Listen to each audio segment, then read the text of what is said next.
It's about seeing enough. One of the riverkeepers reaches into the basket and pulls out a small object, a curved piece of wood with notches carved along one edge. He runs his thumb along the notches slowly. You tilt your head, curious. It's a time marker, not a clock, exactly. More like a memory aid. Each notch represents a portion of the night, marked by song verses, star positions, or agreed-upon intervals. A mainstream historical fact fits neatly here. Before mechanical clocks, many cultures used physical objects, knotted cords, marked sticks, shadow lengths, or star charts to track time, especially during night watches. Simple, reliable, and impossible to accidentally drop in the river without everyone knowing you messed up. A light joke slips out of you. So, if I lose that, do I reset the night? The man smiles faintly and shakes his head. Then morning comes early, he murmurs. No pressure. The boat drifts onward. You notice how often the riverkeepers pause, not stopping, just slowing, listening, watching, letting the river speak first. The tools aren't just physical. Silence is a tool. Patience is a tool. Familiarity is the most important one of all. You rest your hands on your knees, feeling the gentle sway of the boat. The motion is hypnotic, like being rocked. Your thoughts soften around the edges. A splash breaks the surface nearby. Small, quick, fish. You don't even tense this time. Growth. The riverkeepers exchange a few quiet words, their voices blending with the night. You don't understand the language fully, but the tone is everything. Calm, focused, unhurried. You realize something else. No one is in charge in an obvious way. Hermack leads by experience, not authority. Decisions flow naturally, like the river itself. Historians still argue whether such roles were formally assigned or rotated within communities. Some evidence suggests hereditary riverkeeping families, while other records hint at shared duties among able adults. Standing here, it feels less like a job title and more like a responsibility that follows you whether you want it or not. The lamp flame flickers, then steadies. The boat glides forward, and you settle deeper into the quiet craft of watching, learning that sometimes the most important tools are the ones you don't carry in your hands. The river narrows again, and the mood shifts in a way you can't quite explain. Like the air itself has leaned forward. The water here feels thicker, darker, more aware. The banks rise slightly, and the reeds crowd closer, whispering to each other as the boat slips past. Hermack doesn't say anything, but his posture changes. Subtle, a straighter back, a firmer grip on the pole. The others follow suit, their attention sharpening like a shared instinct. This is animal territory. You can feel it in the way the night holds its breath. A faint ripple travels across the water ahead, slow and deliberate. Not the quick, nervous splash of a fish. Not the chaotic flutter of a bird landing. This ripple has weight behind it. Crocodile. You don't need anyone to tell you. Your body recognizes the danger before your mind fully catches up. Your pulse ticks a little faster, your breathing shallows. Hermack lifts one finger. Not sharply, just enough to signal awareness. No sudden movements. No pointing. The lamp flame is partially shielded now, dimmed even further. A mainstream historical fact slides in quietly. Crocodiles have lived in the Nile for millions of years, long before humans arrived. Ancient Nile cultures knew them intimately, feared them, respected them, worshipped them. In Egypt, the god Sobek was depicted as a crocodile, symbolizing both danger and protection. Nubian beliefs varied, but the respect was the same. Crocodiles weren't monsters. They were neighbors. The ripple moves again, closer to the bank. You catch a faint outline, a long shape just beneath the surface, barely disturbing the water. Your instinct is to lean away. You do not lean away. You remember the first lesson. Panic wastes energy. One of the riverkeepers murmurs a quiet phrase, almost soothing. Another gently taps his pole against the boat, sending a vibration through the water. Similar to what you saw earlier with the hippo, but softer, less confrontational. The ripple pauses. You hold your breath without meaning to. Historians still argue whether Nile workers intentionally used vibrations to deter crocodiles, or whether this was simply a byproduct of normal movement that animals learned to interpret. Either way, the technique seems to work tonight. The long shape drifts away, melting back into the dark. Only then do you realize how still everyone has been. A light joke sneaks into the silence before you can stop it. You whisper, "So, do they charge rent?" Hermaka's lips twitch. One of the men exhales through his nose, a silent laugh. The tension eases just a fraction. But you're not done yet. The boat continues through the narrow stretch, and now the water on the opposite side ripples too. Something large shifts near the reeds, causing them to sway. Hippo. Again. You sigh internally. Of course it is. Hippos are territorial, especially at night, and the Nile is basically their living room. Riverkeepers know this. They plan around it. Hermak gestures for the boat to angle slightly toward the center of the river, giving the animal space. The movement is slow, respectful. No challenge. No rush. A quirky tidbit drifts into your thoughts.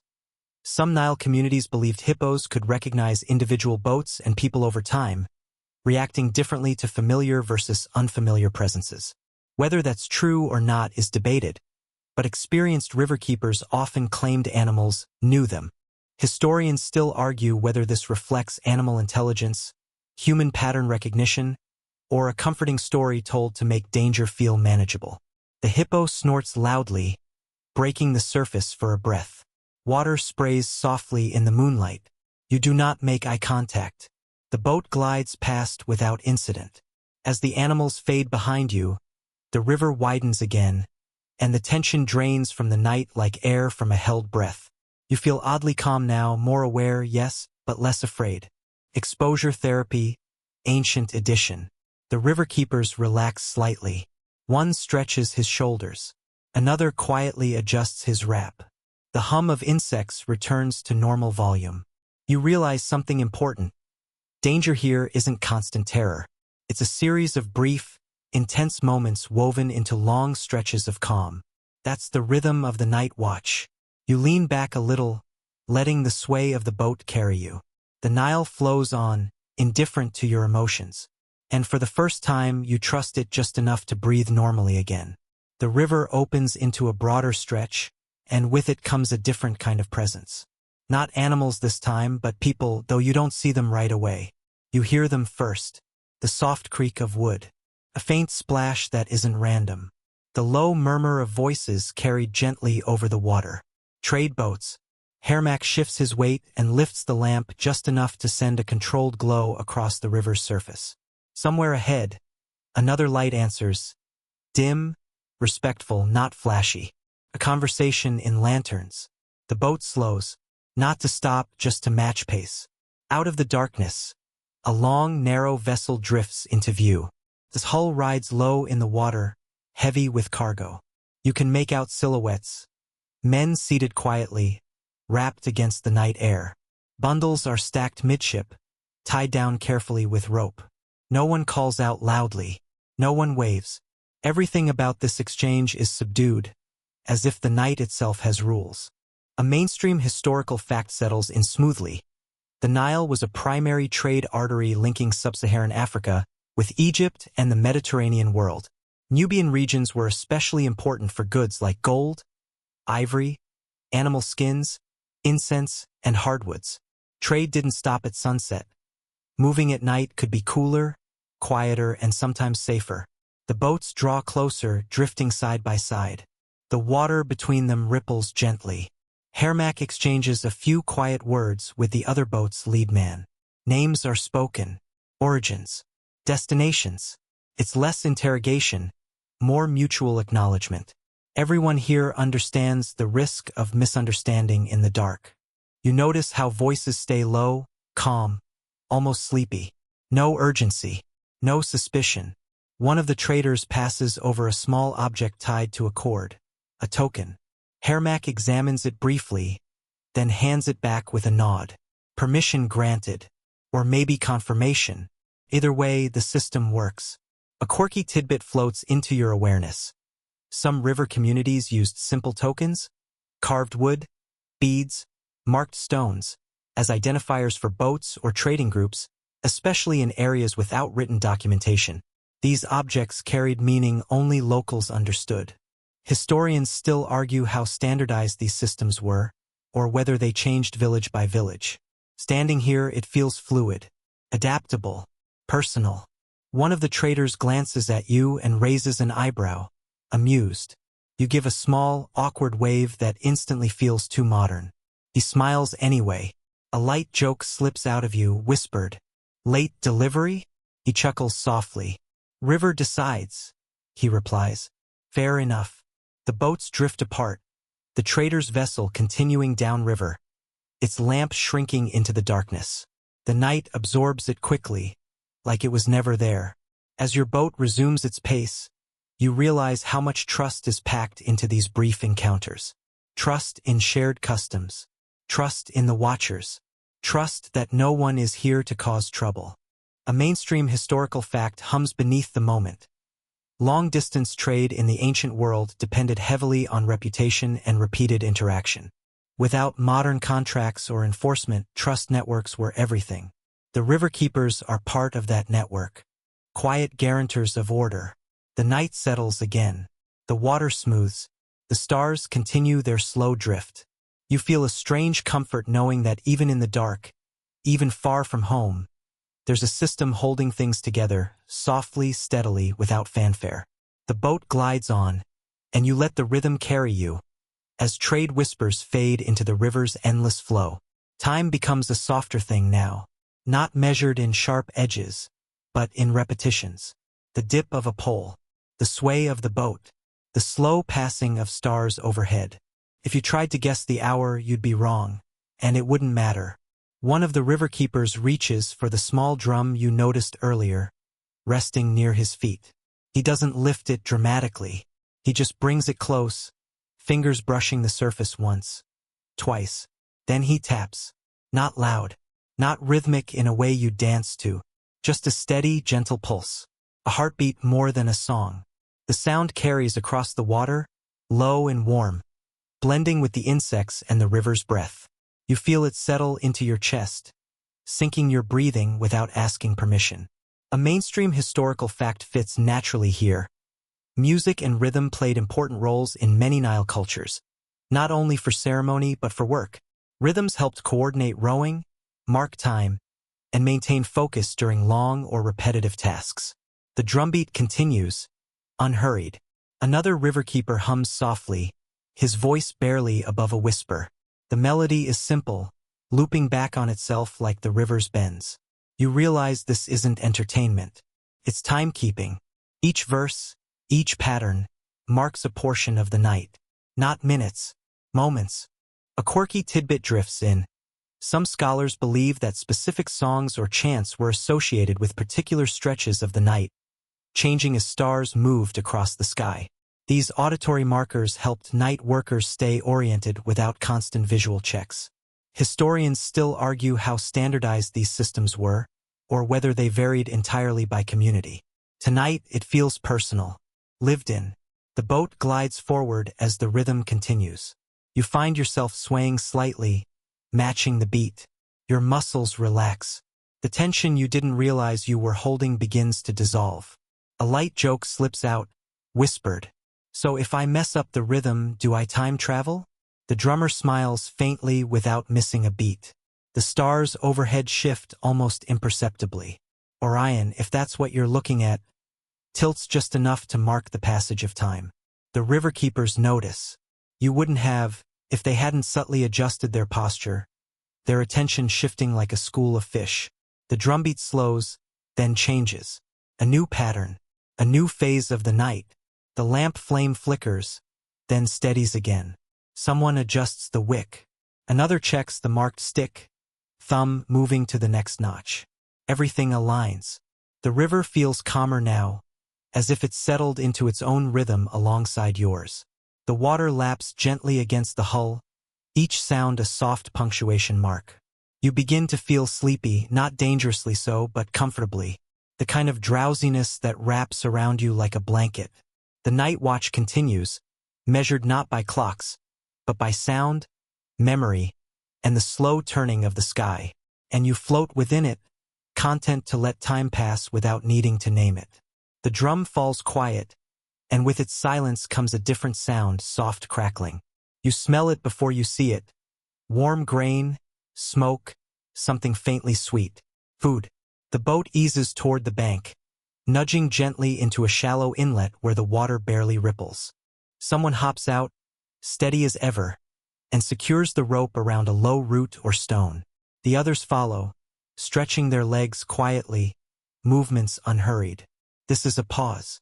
Not a break exactly, more like a breath. A small fire is coaxed into life, shielded carefully so its glow stays low and respectful of the night. The flames lick at dry reeds and bits of wood, casting soft shadows on the bank.